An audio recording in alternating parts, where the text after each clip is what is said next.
Nawabshah peoples party के वर्करनि मथां PTI अॻवान हलीम आदिल शेख जो हमलो। हलीम आदिल शेख पारां ज़रदारी हाउस अॻियां मेन चौक ते बी पीपल्स पार्टी ऐं ज़रदारी कबीले ख़िलाफ़ सरेआम गारगंद करण ऐं नारेबाज़ी करण ख़िलाफ़ पीपल्स पार्टी जे वर्करनि जे हलनि में शदीद कावड़ जी लहर। उन्हीअ हवाले सां असां लाइन ते मौजूद आहे फयाज़ हुसैन ज़रदारी। जी फयाज़ हुसैन, कहिड़ा तफ़सील आहिनि, आगाह कजो।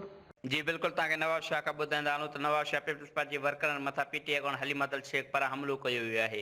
पीपल्स पार्टी नवाब शाह जे वर्करनि मथां पीटीआई अॻवान हलीम आदिल शेख जो हमलो। हलीम आदिल शेख पारां ज़रदारी हाउस अॻियां मेन चौक ते बि पीपल्स पार्टी ऐं ज़रदारी कबीले ख़िलाफ़ सरेआम गारगंद करण ऐं नारेबाज़ी करण था पीपल्स पार्टी जे वर्करनि जे हलनि में शदीद कावड़ जी लहर। पीपल्स पार्टी मथां बिलाजवाब तनक़ीद करे ज़रदारी कबीले ख़िलाफ़ नाज़िफ़ा अल्फाज़ ॻाल्हाइण ऐं गारगंद करण ते पीपल्स यूथ विंग के नौजवान असद अली ज़रदारी तरफ़ां हलीम आदिल शेख खे खुतो ऐं मुंहुं तोड़ जवाब। उतां जे वर्करनि जी हलनि वधीक ॻाल्हाईंदे चयो त नौजवान असद अली ज़रदारी तरफ़ां हलीम आदिल शेख खे पंहिंजी औकात यादि ॾियारे छॾी आहे। आइंदा जेकॾहिं पीपल्स पार्टी ख़िलाफ़ या ज़रदारी कबीले ख़िलाफ़ ॻाल्हाए गारगंद कई वई त इन खां बि वधीक जवाबु ॾींदासीं। असीं पीपल्स पार्टी जे लाइ जान जो नज़रानो बि ॾेई सघूं था।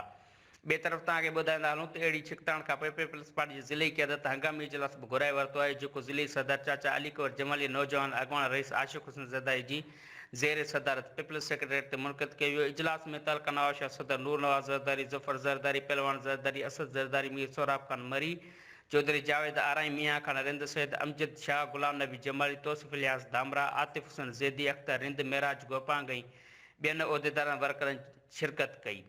इजलास में हलीम आदिल शेख पारां पीपल्स पार्टी जे वर्करनि तरफ़ां पाण ते कूड़े हमले इल्ज़ामनि जी सख़्त मज़म्मत कई वई। अॻवाननि वधीक ॻाल्हाईंदे चयो त हलीम आदिल शेख खे मीडिया ते अचण जे लाइ अहिड़ियुनि ड्रामेबाज़ियुनि जो सहारो वठणो पवंदो आहे। अॻवाननि वधीक ॻाल्हाईंदे चयो त हलीम आदिल शेख काफ़ी अरसे खां ज़रदारी कबीले पीपल्स पार्टी ख़िलाफ़ घटिया ज़ुबान इस्तेमालु करे रहियो आहे, जंहिं सबबि पार्टी जे वर्करनि हमदर्दनि वोटरनि में शदीद कावड़ जी लहर बरक़रार आहे। हीउ वाक़ियो बि साॻियो रद्दी अमल आहे। हलीम आदिल शेख ॼाणी वाणी स्टेडियम वारो रोड वठी हथियारनि सां गार्डन समेत पीपल्स पार्टी जे वर्कर मथां हमलो कयो ऐं पीपल्स पार्टी जे वर्कर खे तशदुद जो निशानो बणायो, जंहिंजा असां वटि सबूत पियल आहिनि। पीपल्स पार्टी उन्हनि ख़िलाफ़ क़ानूनी कार्रवाई कंदी।